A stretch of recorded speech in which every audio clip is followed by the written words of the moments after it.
Afternoon students, yesterday we have completed about the joint Hindu family businesses. Today we are going to start our next form of business organization, that is cooperative societies or cooperative organizations. So cooperative societies refers to that voluntary association of persons. Voluntary means its own willingness. Association of persons means group of persons who join together with the motive of welfare, not for the profit. So बच्चे cooperative society means voluntary association where all the members join together with the main motive of welfare, not for the profit motive.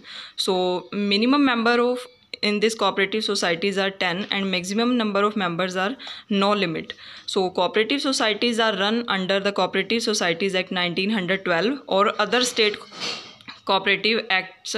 Other state cooperative societies act is also there. There are various kinds of cooperative societies. The first one is consumer cooperative society, second is marketing cooperative society, producers cooperative society, and credit cooperative societies. So now we were going to discuss about the features of cooperative societies. Voluntary membership. So bache, as I discussed in the introduction that the cooperative societies are voluntary membership. There is no compulsion to join any member. They can leave the they can leave the society and take back their share from the society. Legal status, if I talk about the legal status, then which is the law, which is the act under which the cooperative societies are run. So there is a act, Cooperative Societies Act 1912, or State Cooperative Act is also there for the cooperative societies. Then third one is limited liability. The liability of all the members of the cooperative society is limited. If I talk about the control feature, the control members of the cooperative societies are control all the activities of the society, and they will also manage all the cooperative society, and decision making power is also in the hands of members. Service motive, the main motive of cooperative society is the welfare of the society, not for the profit.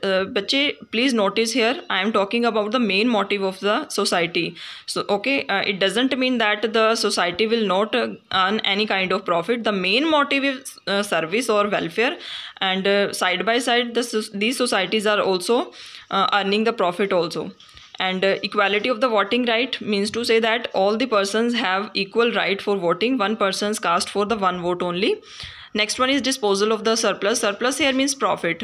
How the profit is disposed of in the cooperative society. So first one is 1/4 part of the profit is transferred to the general reserve. Means in case of the losses or in case of any risk or uncertainties, the funds can be used which are kept in the general reserve.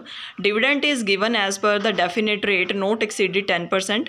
Dividend which are invested as the capital, and dividend is rate of return on that particular investment on shares.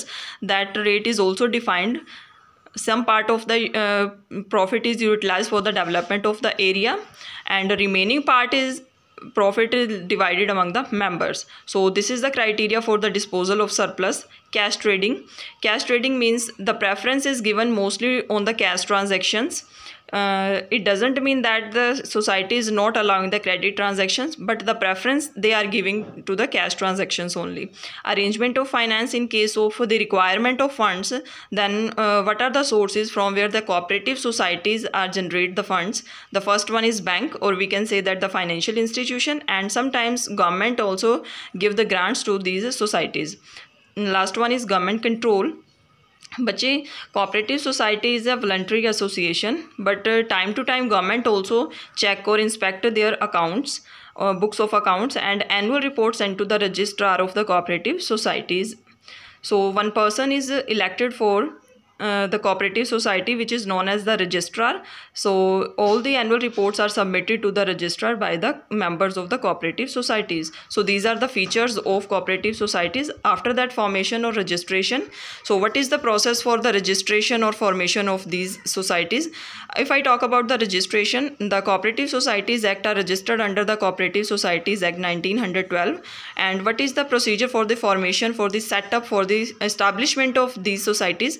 First of all, we have to fill the application form, and after filling all the information, we have to submit this form to the registrar of the cooperative society. The information contained in this application form is name of the society, and after that objective of the society, detail of the share capital which is invested by the members, what are the rights, duties and responsibility of the members, methods of becoming a member. When a new member wants to join that particular society, then what is the criteria which is followed by, it is also stated in this form. Name and address of the members, and what are the rules and regulations of this society. All this information is contained in the application form.